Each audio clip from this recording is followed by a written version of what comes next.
Greetings everyone and welcome back. This is Marco and today we're taking a look at the Kenlock 100 to 300mm f5.6.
First of all, please excuse my voice, excuse me if I sound a little bit stuffed, but it's autumn in this part of the world, so I caught a cold, obviously.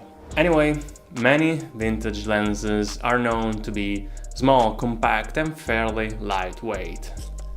This one is not. More than 19 centimeters long, with the sun hood collapsed, and 700 grams of weight. It's kind of a beast.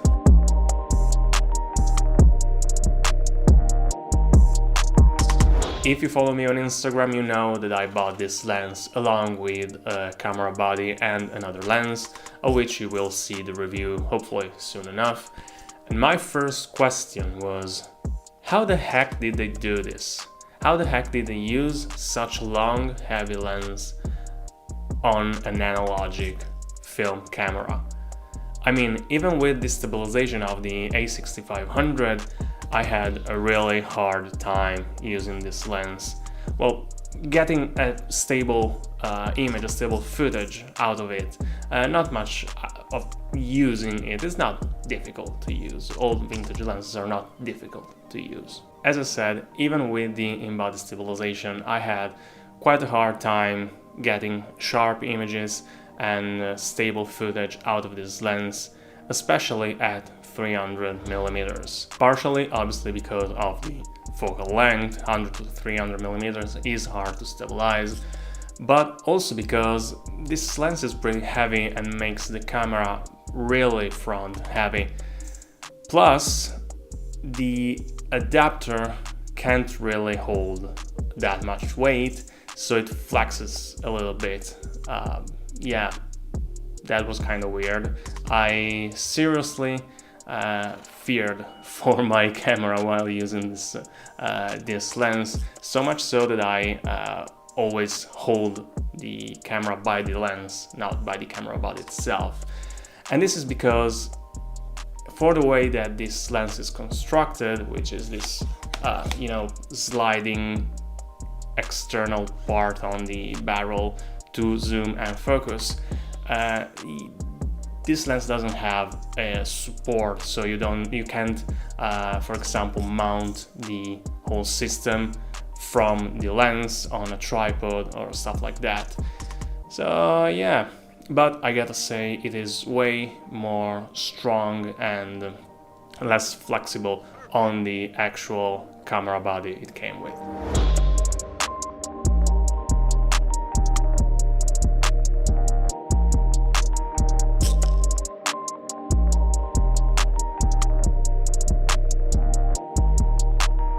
Some vintage lenses are really easy to use, almost familiar in a way.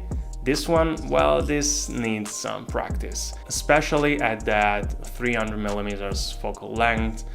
The maximum aperture of 5.6, which might sound not impressive, still produce a quite shallow depth of field, so focusing can be tricky at times, but when focused properly, it gets pretty sharp. 5.6 is kind of soft, but from f8 on it gets pretty damn sharp. But this also means that you will have to slow down a little bit more, take your time, and think about what you're doing when you are composing and get ready for a shot, which is not always a bad thing. And now for the quirks of this lens that you know I love. In this case I don't love it, because you might notice that here on the side of the barrel it says macro. This is not a macro lens, not even by far a macro lens, pun intended.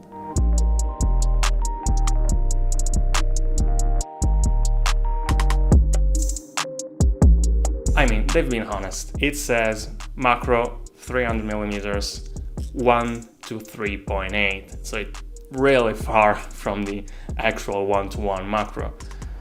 But it's really not macro at all. I mean, minimum focusing distance with this lens is like more than 1 meter, and still you're not that close. You get really closer with some 50, 40, 35mm than this 300. So yeah, okay. Anyway, I don't want to bore you to that, so let's jump to the samples and I'll see you after that.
There we go, those were some pictures and clip I shot in the last couple of months with this lens. What about it? What about this Kenlock 100 to 300mm? It's not a bad lens, it's just not the right lens for me. It is a little too big and slow and unwieldy for me, for my shooting style. So yeah, I'm gonna sell it. And let's be honest, I have to start selling some of the old lenses I own. I own too many of them. Yep, sad truth. Anyway, let's get back to this lens. It's not a bad lens. As I said, Stop it down to f8 on, it gets really sharp. At 5.6 you get a shallow depth of field, 300mm, you really compress the background. For the right person, it might be a great lens. It's just for me, it isn't. At the end of the day, I am more than happy that I got it. I was looking for a zoom like this, an old zoom like this, to try for quite a while.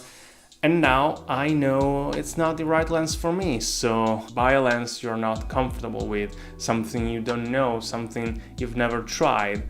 Maybe it's right for you, maybe it's not, but at least you've tried. There's not much more to say about this lens. So as always, if you have any questions, feel free to ask in the comments below. I'll be more than happy to answer. And follow me on Instagram because I usually post all the new lenses I buy and early tests there, so you can have some sneak peeks before the review.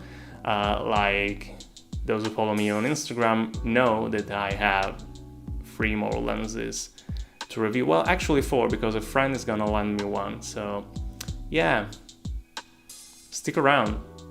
3 more lenses, 4, right? Yeah, I don't know how to end this video, so bye!